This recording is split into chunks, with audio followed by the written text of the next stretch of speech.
Hey, que tranza. We are Ascensionism and we're live from Let Down.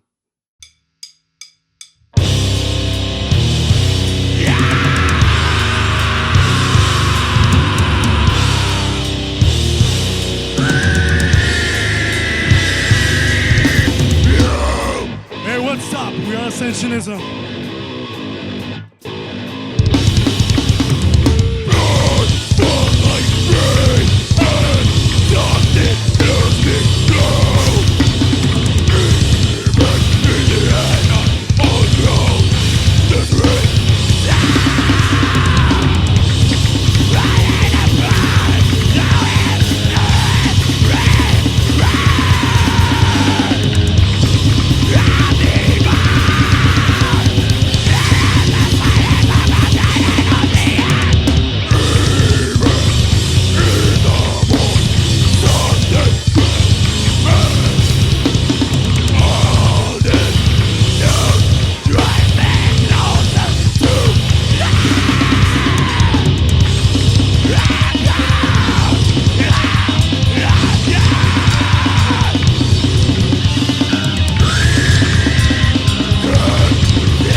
All right, so Josh, you guys have just wrapped up your 3 Live from Letdown sessions. So what was your experience like, and how do you feel a live performance captures the essence the way a studio recording could not? Well, first of all, like, you guys are amazing and you're fun to be around. You guys make everything so easy. And, you know, as far as the live session and catching everything, like, you know, it doesn't get any more real than what this whole setup is. And as far as the experience, man, like, amazing. We had so much fun with you guys, like Letdown Studios. Thank you guys so much.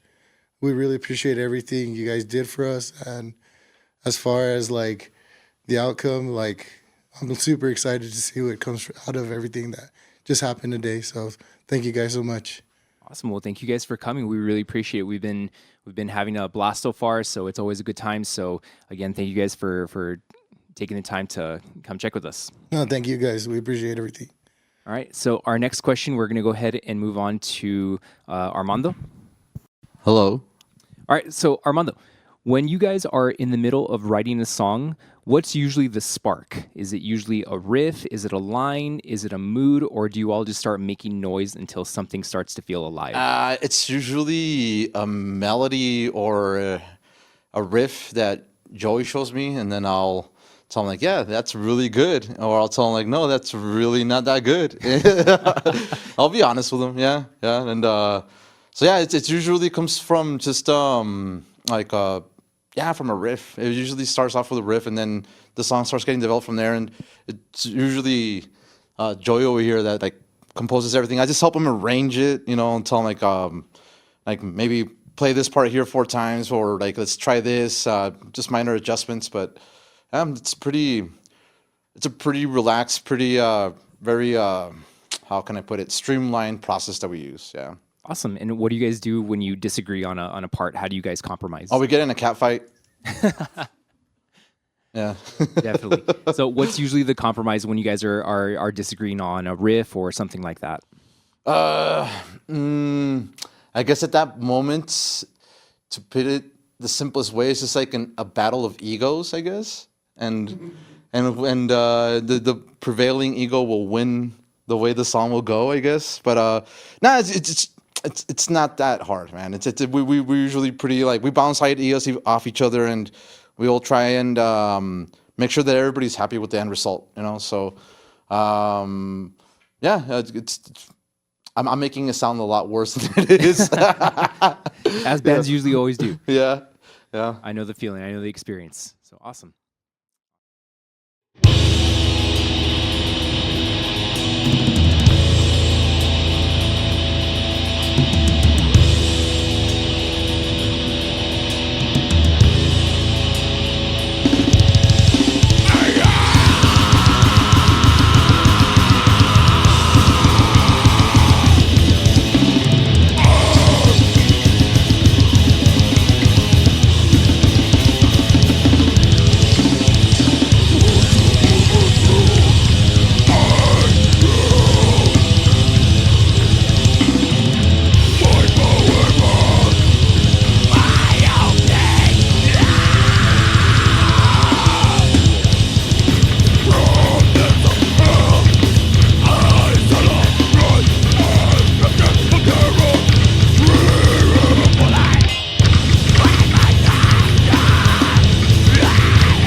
All right, so we're going to go ahead and move on to our next question. This one's going to be for Joey.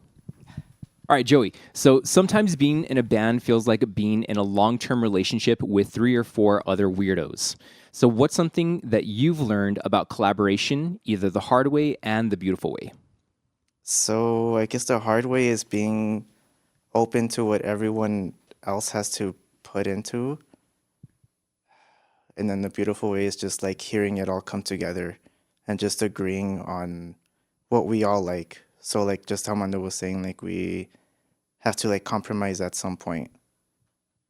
Yeah, definitely. And I think sometimes the disagreements are going to happen. And like I said, you guys are with each other for such a long time. It's such a collaborative process. So you definitely have to compromise. So how would you guys say that you all disagree, or that you guys tend to agree on things more times than others? No, I think we agree for okay, maybe about half. Yeah, I think maybe like 50% of it, like we'll build up a riff and then we'll just write off of that. And then like Mando and Josh will like bring in their ideas, and then we'll just play it as a whole and then see what fits better and what not. Awesome. Who would you say is the most stubborn? Don't be pointing at me, Josh. Nah. No, I don't know. A lot of finger pointing going on, huh? Yeah, to me, I don't know. I guess because I compose a lot of the stuff that we have. Anything So you I want to get- confess to? Yeah, I guess I am. Awesome. Great job. So we're going to go ahead and move on to Angie next. Hi. Okay, Angie. So every musician has a moment that makes them say, yeah, I want that. What was your moment, either the first riff, show, or lyric that made you want to chase this thing for real? Honestly, I saw these guys at the Rock House. They were playing live, and I wasn't part of the band. I was just there to kind of hang out, catch local bands. And they just completely blew me away. So the guitarist Joey, we had jammed previously when we were probably about 16, and it was so amazing to just see him on stage and just collaborating with these musicians that now I have the privilege of also jamming with. And it's just that moment, just catching them all on stage and playing these songs that we played today was just life-changing, honestly. Like, this music for me is what I would jam to every day, just to kind of listen and I guess just kind of enjoy the music. So that was I think that was a moment for me, was just catching them at the Rock House on stage doing what they do. As you can tell, the latest member of the band, I just joined late last year. So just grateful to be here, honestly. That's awesome. And how was the transition for you being the newest member in the band? How did things kind of work out? Was it an easy transition, or did it feel like you needed to get adjusted a little bit? What was that like for you? I feel like it was pretty easy, honestly. These guys are amazing. They're very patient. The music itself is something that I love. So I feel like it was very, very easy. Definitely easier than other projects that I've been in. So definitely happy for that. Doesn't matter who you are, doesn't matter who you come from. Welcome to our kingdom.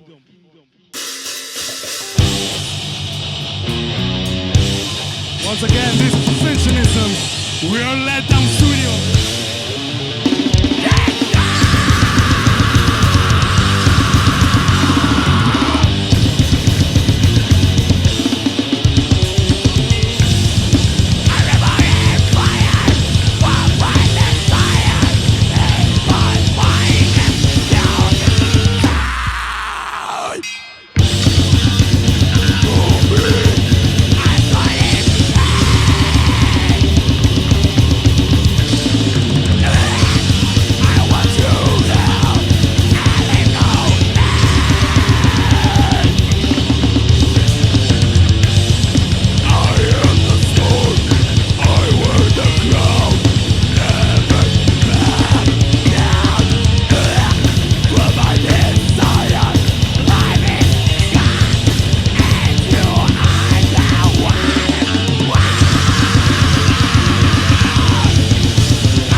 So we're going to move on to Beto for this next question. Oli, hi. All right, Beto. So sometimes bands scrap music completely because they feel it didn't fit their style. Do you feel it's important to explore different aspects outside of your style, or do you think that you should stick to what you know? Well, definitely it's very important to explore different styles in music since, well, in my personal experience, I come from a grindcore band in Juarez, and being part of Ascensionism really gives me the chance to explore more like techniques or ways to grow music. It's very important to grow on as musician and try to be, I don't know how to say it, maybe expand acknowledgement on that. So definitely it is really very important. Okay, awesome. And do you normally get afraid when you're trying something new, or do you get a little bit more excited when you're trying something new that you haven't done before? Well, of course, at the beginning of everything that every single person does, of course, there's some like it's normal to feel afraid or do something new, but in my case, it's just take as a challenge and just to enjoy the process, enjoy the journey. That's it. Awesome. And that's always great to hear, because sometimes musicians are afraid to take that leap because they feel that they should stick in their lane, but it's good to know that you guys are very open-minded and you're willing to take chances. All right, so we're going to go ahead and move on back to Josh for this next question. All right, Josh. So as musicians, we all try to be perfect on stage. So we practice until we're blue in the face, and sometimes things happen. What's a moment that you totally bombed? So it could either be a set that went wrong, a forgotten lyric, a bad crowd. What happened, and how did you bounce back from it? Well, you know what? Actually, the last time that we played at the 6 Feet Under show, I came in a little too early on one of the songs, and I was just like, oh man, what do I do? So I just kept going with the fill, and then these dudes turned around and were like, what the hell are you doing? And no, surprisingly, playing with these dudes for, I guess, the last 2 years, we've learned to adapt to one another. So it just turned out really good. It was a good mistake, but that was one where I was like, oh man, what the hell did I just do? And when I saw Mondo turn around, what the hell are you doing? I was just like, oh man. But yeah, and it's funny because it's actually recorded, so you can catch it on our YouTube live, and you'll see. And is it one of those things that only you guys know, or is it something that maybe a person who isn't musically literate that would pick up? You know what? It was something between the band that we knew. That's why I had all the members turn around and look at me like, no, that's not where we're starting. But no, like I said, it turned out for the best. And after that, it was just smooth sailing after that. But that was one of the times that I was just like, oh my God, I started way too early. Awesome. It was one of those happy mistakes, I guess. Yeah, man. All right, fuck yeah. All right, so we're going to move on to Mondo for our next question. Alrighty. All right, man. So if fans were hanging out with you guys for a chill one night after a show, what would that night look like? Oh boy. Okay. Oh man. I can't really say because I'll get in trouble. So Just say what's on your mind, man. Nothing oh boy. Holding hands. No, nothing like that. Bible study. Just to say there's substances, and I'll just stop there, because I don't know, yeah. But A fun night though. For me. For me it would be. I don't know about the rest of the people, but yeah, for me it would be fun. We haven't had the opportunity to have people fans hang out with us. So people are more than welcome to do it. We're pretty chill. We're pretty easygoing people. We do joke around a lot. I don't know. Yeah, just talk to me on the side if you want to hang out with me. That's it. Nice, that's awesome. So you're always willing, always ready to have a good time, man. That's awesome. Yeah. Hell yeah. All right, so we're gonna go ahead and move on to Joey for our next one. All right, Joey. So for new listeners just discovering Ascensionism, what is one track or one live moment you want them to experience first? And why do you think that encapsulates who you are as a band? I think no, I think the first track that we have, I think just that whole song just encapsulates everything that we are, because we're like super fast and we're like melodic, and then also there's a clean part that has my favorite solo ever. And it's clean, so everyone can tell it apart from everything else. So if anything, yeah, check out like the first track. Oh yeah, man. Well, it sounded badass on our end. So for new listeners, what was the name of that track in case they want to check it out? Echoes. Echoes. So definitely check out Echoes if you get a chance. So thank you guys for giving us the time to interview you guys. That's a wrap. Thank you. Thank you. Thank you. Thank you.